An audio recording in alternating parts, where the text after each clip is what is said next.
Hello everybody, welcome back. It's Jordan here. Today we're going to be taking a look at and comparing the 1/8 LEGO Technic Supercars. LEGO started producing these Technic Supercars in 2016, starting with the orange Porsche there, which is the Porsche 911 GT3 RS. Then in 2018, they made the Bugatti Chiron, and in 2020, we got the Lamborghini SIan FKP 37, and here in 2022, we got the newest and largest model, which is the Ferrari Daytona SP3. The LEGO Technic Supercars are definitely top of the line, and so is the packaging. Unlike any other LEGO packaging, these things are just over the top. And it definitely does play a factor or a role when considering the price of these sets. The most recent one was $500, for example. But the packaging, just like the luxurious car brands that these Technic models represent, is far superior to any other LEGO set. It is actually astronomical. So you can see these three here are very similar to one another, but we actually got a new box design with the Daytona SP3. The first two in the series, that being the Porsche and the Bugatti, were very similar. You open up your box and you're greeted by the rims and also the instruction manual, which, by the way, is super thick, and there's only one of them here for the Porsche. We also have our interior boxes. I really enjoyed the packaging on the Bugatti. It's fantastic. It has two separate instruction manuals, and you can actually reverse these interior boxes to show a different side of the vehicle. So they're conjoining boxes on both sides, and the instruction manuals will also conjoin, because this one will do the front, whereas this one will do the back of the Bugatti. I also really liked the experience when you opened up these boxes and you saw the rims on the left side. That was absolutely amazing. Now, they sort of got rid of that for the Porsche, but they did switch up the box design. This is almost like the carbon fiber back of the car, I believe, which is really cool. Also, you can see the lid is completely different as well. So the specs and picture of the car are actually on the bottom of the box, I would believe, and this lid goes over top of this. Then they completely switched it up for the Ferrari, and they put our interior boxes in here vertically. The problem with this is when you open it up, you're not greeted by those rims. I really like that with the Porsche and also the Bugatti. So it's a little bit different here. It's more of like a vertical packaging, but still very premium and looks absolutely amazing. The conjoining graphics on the lid to the interior box was just spot on. But by far, my favorite box of the four was definitely the Bugatti. Massive LEGO models, premium car brands, premium packaging. It sort of makes sense to me, and it's part of the experience. In fact, these are some of the only boxes that I've kept in my LEGO collection. I just think they're worth keeping for sure. So the Porsche came with one big instruction manual, and it's got quite a large write-up in the beginning there. And the Bugatti came with two, and of course it has a large write-up about the Bugatti as well. Something that I remember clearly about the Bugatti is when building it, and I believe it's on page 290, there was a marriage of the two halves. So you built two separate halves and then married them together. That was a memory I had of building the Bugatti. There's just something unique about that. Then we got the Lamborghini here, and this one here you can see the conjoining manuals, which is pretty cool, conjoining graphics there. And of course it has the write-up about the Lamborghini and how closely LEGO worked with Lamborghini to create the SIan, and same with the Ferrari. We've got a little bit different thing happening here with the conjoining words, and then once again a big write-up in the beginning as well. Prices and piece counts are always something to consider when talking about LEGO sets. This one here has gone up in price a lot, but the GT3 that came out in 2016 originally retailed for $300 and it's got 2,704 pieces, whereas the Bugatti has one shy of 3,600 pieces and retailed for $350 and the SIan has 3,696 pieces. It's still available to purchase for $380 and the brand new one being the largest in piece count and largest in price as well, which is the Daytona, has 3,778 pieces and retails for $400. So there is a rising piece count in each model, but there is a rising price as well. Does that reflect inflation? Maybe. The cost of doing business has definitely gone up even in the last 2 years. right? Working close with Lamborghini, Ferrari, and Bugatti is not cheap as well. They are expensive, but they are very much so premium products. Let's start with some of the technical components that all of these vehicles sort of have in common. All of them have a functioning front hood that can open up just like that there, and also have functioning steering as well. All 4 models also have functioning gearboxes with paddle shifters, and a shifter knob right here that can be flipped into neutral, reverse, or forward. And of course, with that comes working pistons in the large engines that these cars have. But unfortunately, all that hard work that goes into the gearbox, pistons, and engine is sort of stowed away and hidden in the GT3 RS. When building these sets, so much hard work goes into creating the advanced gearbox system, and a lot of that hard work can be seen on the bottom side of all of the cars. There we have the Ferrari, the Lamborghini, the Bugatti's a little bit sheltered, and so is the Porsche. Although in some cases there's not a whole lot of clearance, all 4 vehicles have working suspension. The newest and most upgraded one is the Ferrari, where you can see a new element right in there, which provides this car some really good working suspension. Functioning doors. They're very cool here on the Ferrari. You just push this lever right here, and the butterfly door will come flying open and stay open just like that there. However, that is a little bit hard to access as you have to have the engine covering popped open. You can also operate them by hand as well.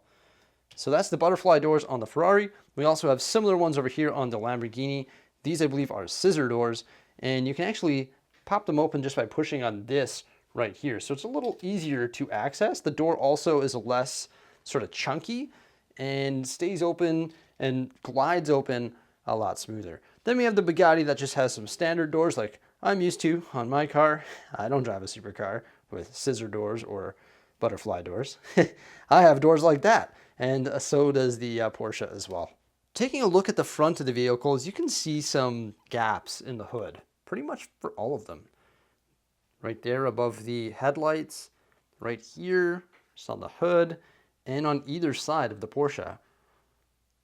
It is filled in using some like flex tubing and stuff like that, but I think it could have been a little bit more filled in. Of course, all the hoods will open up and you can actually see some luggage inside. This one's the Porsche branded luggage. You can also see some of your gears that work the steering components. Right here we have the Bugatti luggage, and then the SIan luggage right here. And with the SIan, you also see a 1x4 printed tile that has your serial number on it. And that's the same with the Ferrari. It's got a serial number there, but there's no luggage. However, with that said, we do get this awesome printed tile piece right here, which is the specifications plaque for the Ferrari. The SIan also came with a printed piece as well, but it's much smaller. And the Bugatti came with this tool right here that can be used to raise the back spoiler. Something else that's customized for the vehicles is the rims and brake calipers. Also, sometimes you'll see custom printed pieces like that there. But yeah, we've got some nice custom rims for each vehicle. I really like the Bugatti ones there, the two-toned. It's awesome. I also really enjoy the unique shape of the gold Lamborghini rims, and then the newest ones being the Ferrari rims. Very excellent, and they're definitely a nice addition to all of these sets. Taking a more detailed look at the front of the Porsche, you can see that the lights are represented by some transparent circular dish elements there. We also have some other lights down here. Some nice texture on the front of the vehicle there, and also our splitter on the bottom. But yeah, big gaps sort of everywhere, right? Not really appealing to the eye, in my opinion, but that's sort of like with all of them, you're gonna see these big gaps. The Bugatti, I much prefer the look of it. I love the headlights and just this curved shape with the grille elements here. Nice splitter with the sort of flex hosing there, which looks awesome. That looks pretty spectacular to me. The one that I like the best from the front actually is, I think, the Lamborghini. I don't know. Like, some people say that these look like a praying mantis, but just the way that came together with these bar elements looks pretty good. Actually, I don't know. I might like the Bugatti better from the front. I don't know. They both look pretty good. This, of course, is a sticker elements. Once again, you got your splitter down here, and yeah, just looks good from the front for sure. And then we have our Ferrari, which has the largest, most predominant sort of splitter down here. You can see there is a Ferrari print piece hidden under there, and also a Ferrari print piece right there as well. We've got some flex tubing, and then I really like this system building right here. You can see that on the back side of it as well, but there's some tiles, the curved tiles, plates, to create that nice sort of angle in the front of the vehicle. Once again, all of them have these gaps. I gotta address that. That's just evident on all the models. Those gaps are there. Let's take a look at some of the interior details and also the rear end of our vehicles, starting with the Porsche 911. I actually really do like the interior of this one. There's not a whole lot of random colors happening in the interior, which is cool, and also the floor of the model is sort of filled in. There is some sticker elements right there to represent a dash and also a panel, and then of course you can see your steering wheel and also your seats. Take a look at the back end of the Porsche here. You can see these large black panels that sort of just cover up all your hard work underneath there. It's going to be very hard to expose some of your engine and gearbox details that you work so hard to create. You've got some lift arms here that are just supporting the body, and then you've got a large sticker element and a spoiler here that has a small range of motion, and also this will open up right here to reveal your engine within. That's essentially the only way to access the engine, so it's sort of limited. In the back here we've got the tail lights, the GT3 RS stickers, and our exhaust. Overall, it looks like a pretty sound model to me. However, once again, there are quite a few big gaps and stuff like that. I think that's just the nature of working with Technic, because you're going to notice that with most of the vehicles that we look at today. It's just hard to fill in all of these gaps when working with Technic compared to system building, I would imagine.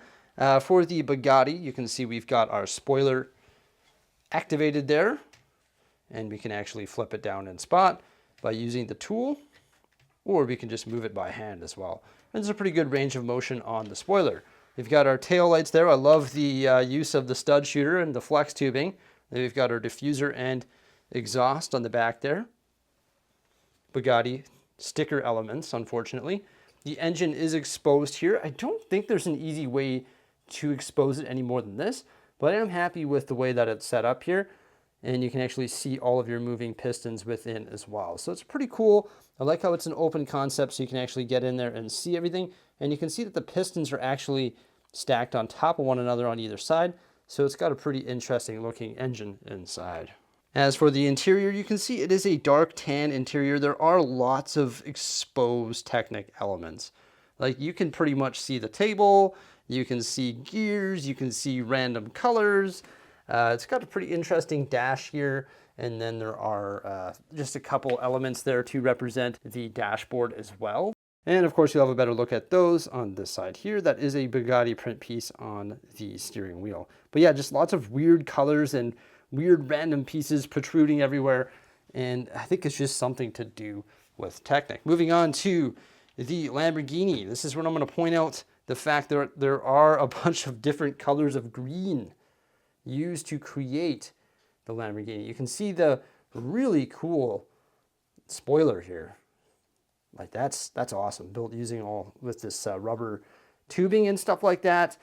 The back end, we've got some interesting headlights there, the diffuser, the exhaust. Sorry, tail lights, not headlights. Those are on the front of the vehicle. Then we've got the exposed engine here. All sorts of cool tubing and stuff in here.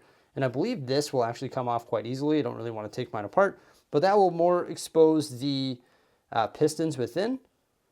And this is the part that we just took off. So this actually just sits right in there. You can see these two Technic axles will just go right onto those other Technic pieces, just like that there, to cover up the engine. So I like the easy accessibility for that. Very cool. Then you can also see some tile detailing representing the Italian colors. Big bulky sort of black dash here, similar to the Bugatti and also the Porsche. And then when we make our way inside, you can see our multicolored seats there with the dark gray and lime green. You got a Lamborghini print piece on the steering wheel, and then once again, just some speedometers and stuff in there. But like, the interiors of these things aren't the prettiest. There's random protruding sort of pieces everywhere just to make the functions of it happen. That's why, I mean, Technic sets aren't really things of beauty. If you're going to look for a thing of beauty for the interior, I would probably go with a Creator Expert set over a Technic set.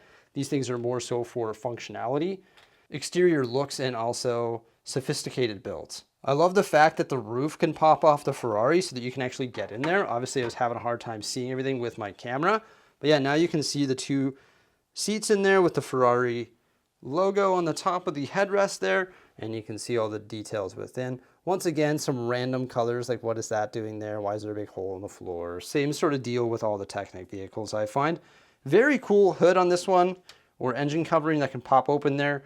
It's got the large glass elements. It's got some interesting techniques to make nice curves and angles and just make that covering nice. It can be held open just like that there. And then once again, that's how you're gonna access your your butterfly door lever there to open it up. And then you've got the large 12-cylinder engine right there with the Ferrari print pieces over top. That's something that's huge with the Ferrari. Everything that you see here is print, whereas some of the other ones have stickers. Yeah, not as good. However, I do think the back end of the Ferrari just looks sort of weird. Doesn't that look weird? This is all built using tiles and plates and system and stuff like that. It's a nice curved angle, but I just think like the way that this protrudes out, it just looks sort of strange compared to, say, the Bugatti, isn't it? But maybe that's just the car design and it's depicted in LEGO. It's just sort of a strange design that sort of tapers down toward the tire and then protrudes back out where you have your diffuser and also your exhaust. Just for a quick size comparison, I want to show you the 1/8 scale vehicles in comparison to the Ferrari 488 GTE. So you can see that the 1/8 scale vehicles are substantially larger.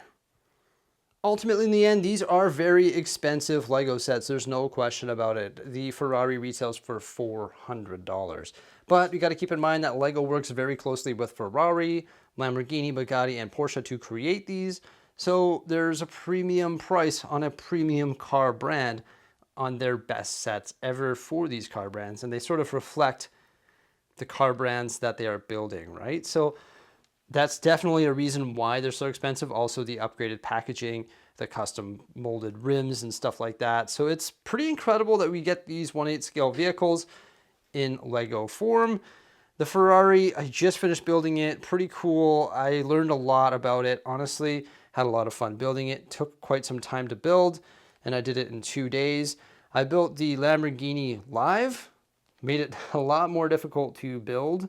Couldn't really stay focused on the actual build itself. I did the Bugatti Live as well. And then I actually did not build my Porsche, believe it or not. I built it, or I bought it built and decided just to leave it assembled for now, just because they're sort of a pain to take apart and then rebuild. But that is the 4 LEGO supercars in a 1/8 scale. Let me know what you think by commenting below. Which one is your favorite? I believe my favorite is the Bugatti, I think. Possibly. Maybe the Lamborghini. I don't know. Everybody, thank you so much for popping on by. I hope you enjoyed. Remember to like, subscribe, and stay tuned for some more great stuff. And have a great day.